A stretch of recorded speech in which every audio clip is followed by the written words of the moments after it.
Well, hello there. My name is Julie and I am on a health journey.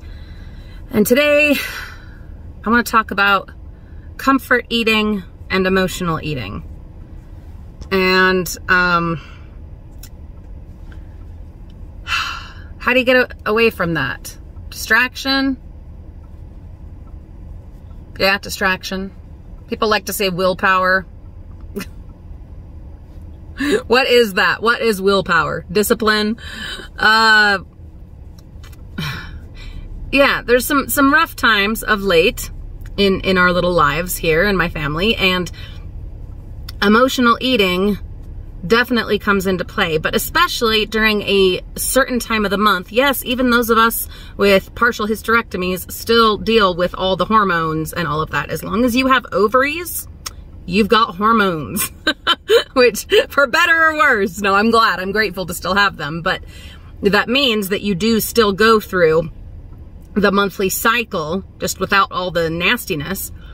You still get all the cravings and all of that kind of thing, and the highs and lows, though not as bad as before in my experience, but part of that could also be aging, or I don't know. I don't know all the specifics. I only know my own experience. So you do still get the cravings and the desires for different things. And when you combine that with struggles and tragedies and emotional upheaval, it can be difficult. Case in point, I had to myself, here's confession time, I had probably an entire Domino's pizza to myself. Like, not like I had sat down with one big pizza, but through the evening of having different pieces of pizza, it probably ended up being an entire fucking pizza. Yeah. I'm not gonna say that I'm proud of that. Not my best move, but the shit that we're going through right now, and that I'm going through, my family's going through, that I'm trying to get my family through, I mean, there's worse things I could have done. There are worse things I could have done. And it's not the end of the world or the end of my health journey by any means when things like that happen. You get up and get back on track, and that's what I've done, and I'm back on track. And you just try to do better, I guess, and keep going. And I hate all those cliches of get back up on the horse and hop back on the wagon and all that. This is bullshit to me, because I didn't fall off of a wagon. I took a detour. I took a detour while still on the wagon. I was still on the horse. I didn't fall off the horse. I just had a snack, copious amounts of a snack, while on the horse. It didn't stop my health journey. I'm in too much physical pain to stop this health journey. Apparently not enough to stop me from eating all that pizza, but definitely enough to keep me from quitting. My knee, my left knee, which is definitely my worst. They're both bad. Like, both cause me pain, but my left has the worst bursitis and swelling and just overall pain. It has been giving me so much trouble the past week, probably, which sucks, especially as, you know, I'm training for another Disney World trip, 6 days in the parks. That's a lot of walking, and having this giving me trouble and cause physical pain on top of emotional pain and all of that is, well, it's a tricky mix. It's a recipe for potential disaster. So I will be getting that looked at. I do have a doctor's appointment this week to refill prescriptions and to also have this looked at. I haven't had cortisone shots in, probably almost 2 years. It's been like a point of pride or something ridiculous like that to be able to go this long without the shots, not wanting to give back into that, which is so stupid.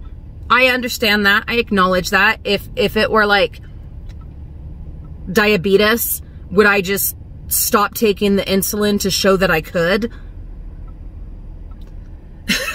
It's so silly. Some of the things, oh God, some of the things that my mind comes up with.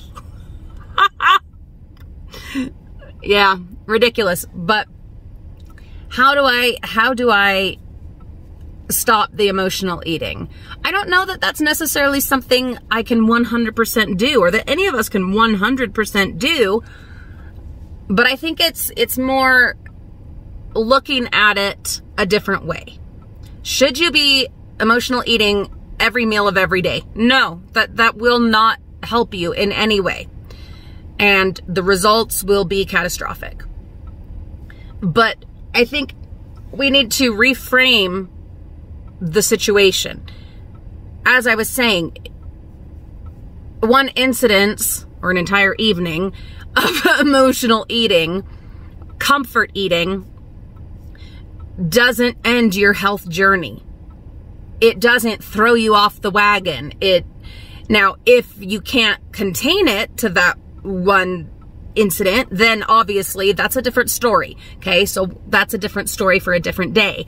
But what we used to call slip-ups or cheat days or just stupid shit like that, I don't like those kinds of words. They're not helpful to me.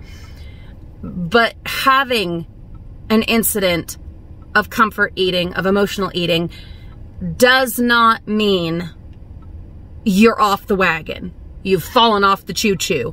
The horse bucked you right off into a puddle. No, you're still on your journey. And it's that idea, I think, that maybe we started saying things a certain way thinking it would be helpful, but it totally had the opposite effect. When you look at it as, oh, I've fallen off the wagon, oh, whatever, instead of that being encouraging, that can actually be incredibly detrimental. Because then there's that all or nothing mentality that can creep in, where, especially in my own experience, it's like, well, I'm already off the wagon anyway, so I might as well stop in at the saloon and just go hog wild. I know, where are all these like analogies? They're developing their own life. So let's try, and I'm saying this as much for me as for you, probably more for me. Let's try, shall we, to reframe how we're looking at it. Instead of, I fell off the wagon and the whole journey's over, I might as well just, have at it because whatever. I messed up. Oh, I slipped up. I cheated. I da-da-da. So now it's the end of the world and I'm just, gonna eat a bucket of ice cream because I might as well because I already... No. Slow down. Back it up. You're still on the wagon. You're still on the train, chugging along. The train might have slowed down a little bit. Yeah, it slowed down. Maybe even it went backwards for a sec. Trains do that when they're like switching tracks and doing train stuff. So, okay, it's all right. And it doesn't need to be an instigator, a catalyst for all-out Armageddon. This is, I'm telling myself this while I'm telling you. Can you stop comfort eating or emotional eating? I don't think you 100% permanently can. Not if you're like a real life human. But you don't have to let it throw off your course entirely. Julie, you don't have to. Friends out there, you don't have to. And that's all I've got to say about that for right now, because I've got stuff to do and a day to get ready for. Thank you so much for coming along on my health journey. Thank you for watching and commenting and subscribing and all of that stuff, and for sharing your own journey and experiences with me, with us in the comments. I will see you all still on the train, still on the wagon, still on the journey very soon.